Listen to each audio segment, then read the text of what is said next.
У канцы вясны народны фотаклуб Мінск успамінае сваіх найбуйнейшых майстроў. Сёлета ў іх гонар зладзілі выставу «Тры адзінствы». Юрый Васильев, Аркадь Бирылка і Евген Козюля пачыналі як аматары, але сталі сапраўднымі гуру ў светлапісу. Апошні з іх, напрыклад, працаваў фотакарэспандэнтам БЛТ і арганізоўваў першы ў СССР фестывалі канцэптуальнага фотамастацтва. Евгений Карпович Козюля долгое время был председателем фотоклуба «Минск», и именно когда он стал председателем фотоклуба «Минск» в 70-м году, с 71-го года, начались фестивали «Фотографика», которые поставили фотоклуб «Минск» на самой ведущей позиции в Советском Союзе.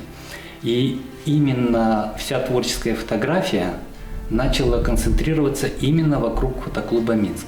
Зрабіць Мінск меккай савецкай фотаграфікі ўдалося і дзякуючы Аркадзю Бирылку ды Юрыю Васильеву. Юрый Сергеевич сябраваў з многімі майстрамі светлапісу па ўсім СССР, таму пасля Васильева засталася багатая спадчына фотавіншаванняў ПФ-АК, як уласных, так і падораных сябрамі. У него уникальная коллекция ПФ чем? Что вот у него, например, фотографии авторов, у которых нету больше ни у кого. А у Юрия Васильева оказалась коллекция феноменального автора Афиап Бутырина. И за 10 лет, за 12 лет коллекция ПФ от одного автора. Вот такого среза фотографии исторической мы не найдем нигде.